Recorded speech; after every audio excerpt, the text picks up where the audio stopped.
Salut à tous, alors aujourd'hui une question très importante. Pourquoi est-ce qu'il faut tirer avec les deux yeux ouverts quand on fait du ball trap? Pourquoi tant de gens ne le font pas et pourquoi vous devriez le faire? Alors, déjà pourquoi tant de gens ne tirent qu'avec un seul œil au ball trap? Je pense que ça vient beaucoup du fait de comment on est initié au tir. Pour beaucoup de gens, l'initiation au tir, ça se fait quand on est gamin et ça se fait à l'air comprimé. Air comprimé, pistolet à air comprimé ou carabine à air comprimé. Et vous allez tirer sur deux types de cibles.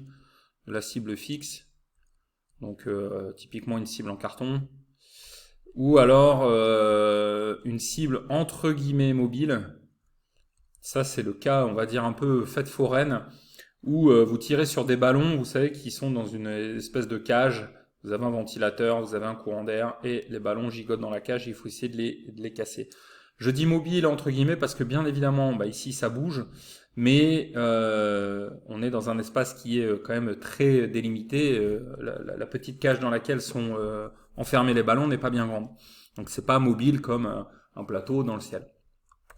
Et souvent, lorsqu'on est amené à tirer sur une cible en carton, on dit aux gens, et on a raison de le faire, on dit aux gens d'aligner plusieurs points, d'aligner les mires du canon, que voici avec le regard du tireur, et ensuite on presse la détente, et évidemment, le but du jeu, pour réussir à mettre dans le mille, c'est d'aligner, c'est pas ça que je voulais faire, c'est d'aligner son regard, les mires et le point que vous devez viser. Là, on sera un petit peu en bas à droite sur ce schéma.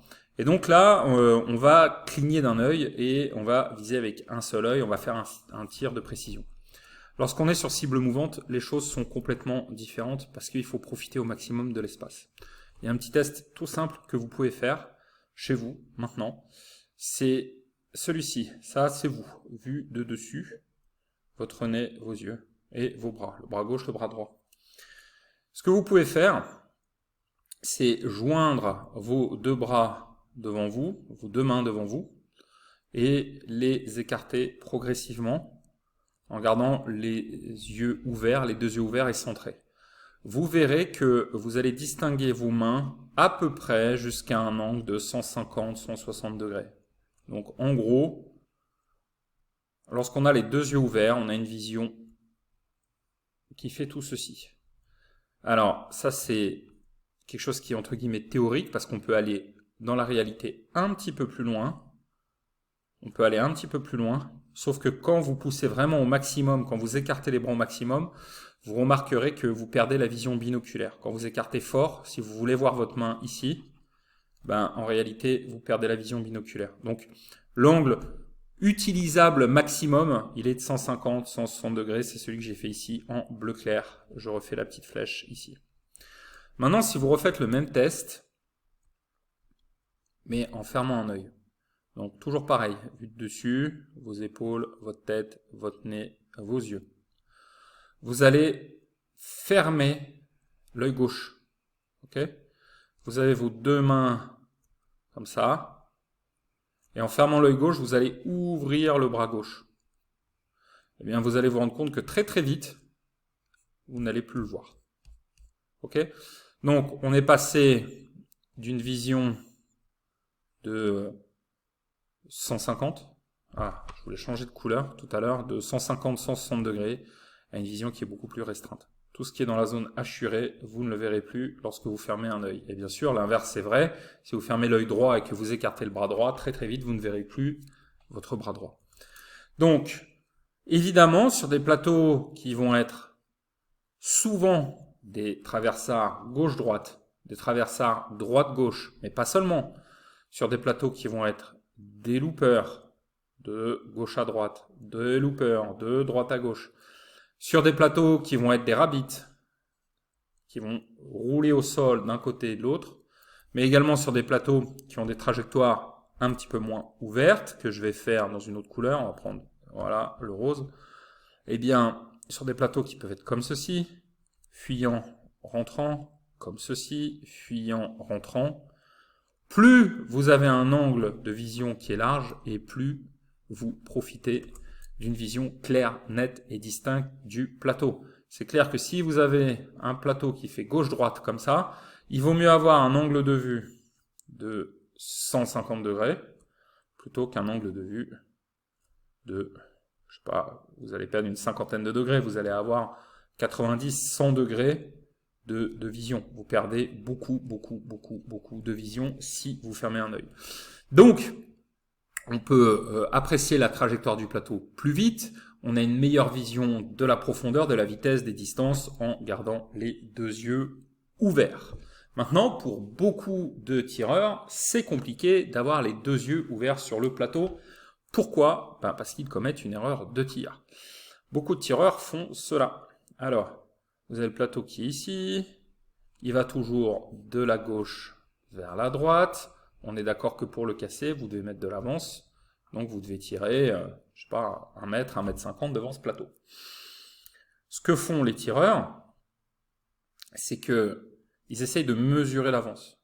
Donc, ils visent avec un seul œil ouvert le plateau, et puis après ils vont cliquer le plateau des yeux et ils vont porter leur regard en avant, ou alors ils vont être en avant, ils vont ramener leur regard vers le plateau, et ils vont essayer de mesurer l'avance, ce qui est très difficile à faire sur un objet qui bouge.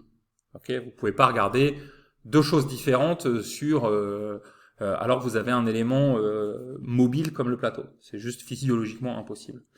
Et donc les gens, eh bien, ils se retrouvent dans une situation qui est compliquée. Parce qu'ils se retrouvent du plateau au canon. On est d'accord, on doit viser devant, donc le canon que je vais faire ici en noir, il va être là. C'est ça la difficulté du ball trap, c'est le canon, il pointe vers là, et le plateau, il est là. Il est clair que les gens, ils essaient de mesurer l'avance, donc c'est plus facile de le faire avec comme ça un œil qu'on fait passer de l'un à l'autre.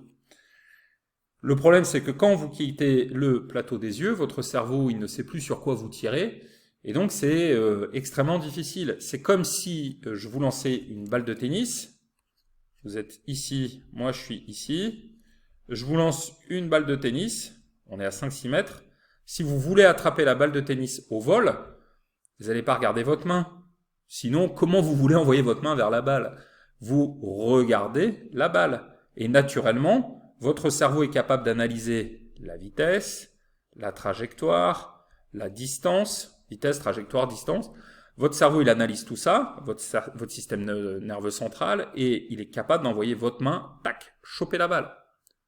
Quand vous attrapez une balle au vol, vous ne regardez pas votre main, sinon vous ne pouvez pas l'attraper. C'est exactement la même chose au ball trap. Si vous regardez le canon, vous ne pouvez pas toucher le plateau, vous êtes obligé de regarder le plateau. Et on y arrive mieux en ayant les deux yeux ouverts.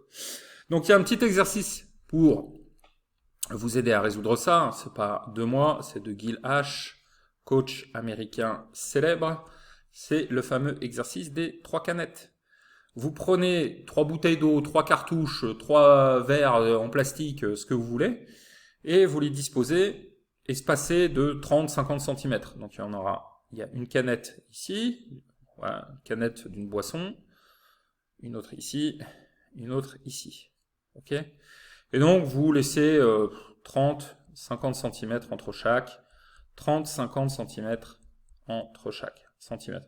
Vous vous positionnez à 4-5 mètres de la table et vous faites un exercice avec votre fusil. Vous vérifiez bien sûr que votre fusil est déchargé.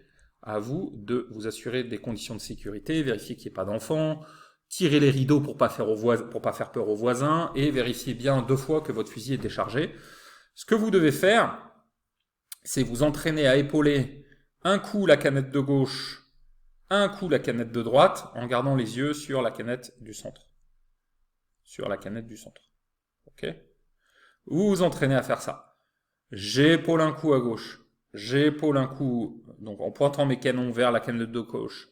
Un coup en pointant mes canons vers la canette de droite. Toujours en gardant mes yeux fixés sur la canette du centre. Ça va apprendre à votre cerveau à gérer cet écart entre l'endroit que regardent vos yeux et le canon. Ok ? Ça peut pas être au même endroit, c'est pas possible. Vous êtes obligé de regarder le plateau, je vous ai expliqué pourquoi, c'est comme la balle de tennis. Quand on attrape une balle de tennis, on regarde jamais ses mains, on regarde la balle. Bah, quand on veut casser un plateau, on regarde le plateau, on regarde pas son canon. Donc vos yeux, c'est obligé qu'ils soient sur le plateau. C'est obligé. Vous pouvez pas faire autrement. Essayez d'attraper une balle de tennis en vol en regardant votre main, bon courage. Donc vos yeux, ils sont forcément sur le plateau. Et ce qui est pas facile à comprendre, c'est que bah, forcément, il faut mettre de l'avance. Donc les canons, ils sont là. Si le plateau, il fait ça, les canons, ils sont là pour mettre de l'avance et boum, faire feu ici. Boum. Ok? Donc, l'exercice des 3 canettes, il vous aide à gérer ce problème. Alors, évidemment, les gens me disent, mais tu les vois pas, les canons? Bien sûr que si, je les vois. Je veux dire, j'ai une barre noire de 80 cm sous le pif. Évidemment que je les vois. Mais mon regard n'est pas focalisé sur eux. Mon regard, il est focalisé sur le plateau, il est même focalisé plus précisément sur la face, l'arête avant du plateau.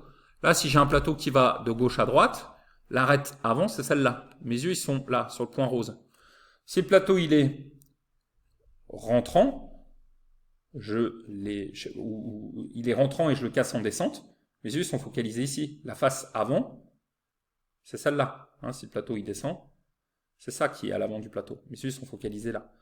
Si le plateau il va de droite à gauche, s'il allait dans l'autre sens, mes canons, il serait, je vais le faire en rouge. Ouh, c'est pas ce que je voulais faire. Mes canons, ils seraient en rouge. Il serait ici, et la face avant, elle est là. Hein, si le plateau il va là. Mais les yeux sur le canon. Alors évidemment, vous allez sentir qu'il y a cette espèce de barre métallique noire sous votre visage. Mais votre regard, il doit pas être focalisé vers les canons. C'est pour ça qu'avoir des canons avec des mires fluo, ça sert à que dalle en fait. Hein. Il y a beaucoup de gens. Moi, j'ai commis cette erreur au début. Hein. Quand j'ai débuté, je faisais des mauvais scores au tir. Moi, j'ai un Browning Citori White Lightning, donc c'est un 525 entrée de gamme, et il y avait juste un petit point comme ça au bout. Et je voyais les mecs qui faisaient des super scores, ils avaient des fusils de l'espace hyper haut de gamme avec des mires fluorescentes de toutes les couleurs, les machins vert fluo, orange fluo ici, etc., etc. Donc moi je pensais que c'était ça mon problème, c'est parce que j'avais pas ça. Donc j'en ai fait monter une par l'armurier, et évidemment dès que je l'ai eu, j'ai eu envie, tac, de regarder, donc de regarder mes canons. Erreur fatale. Si je regarde les canons, je peux pas regarder le plateau, vu que le canon il est forcément à un autre endroit à cause de l'avance. Eh ben, c'est comme attraper une balle en regardant sa main. Ça peut pas marcher. Si vous voulez attraper une balle au vol, il faut vous faire confiance à votre système nerveux qui est capable de dire à votre main, hop, c'est ici qu'il faut l'attraper. Et c'est ça toute l'adresse du ball trap. C'est ça que beaucoup de gens ne comprennent pas. Donc, tirez les 2 yeux ouverts, répétez chaque jour quelques minutes l'exercice des 3 canettes pour vous habituer à ça. Gardez les yeux sur le plateau, soignez votre épaulé, ayez bien la tête collée contre la joue et vous aurez de meilleurs résultats. Si vous souhaitez plus d'explications sur ce sujet et pour améliorer vos scores, je vous invite à télécharger votre formation offerte. Elle est là juste en dessous. Si vous êtes sur YouTube, il faut cliquer sur le lien qui est dans la description. Si vous êtes sur le blog, il suffit d'utiliser le formulaire qui est juste en dessous de la vidéo. Vous êtes déjà près de 7000 à avoir téléchargé cette formation gratuite. Merci beaucoup, merci à tous pour votre fidélité, merci à vous d'être si nombreux et on se retrouve bientôt pour une future vidéo du blog du Ball Trap. Salut à tous, ciao.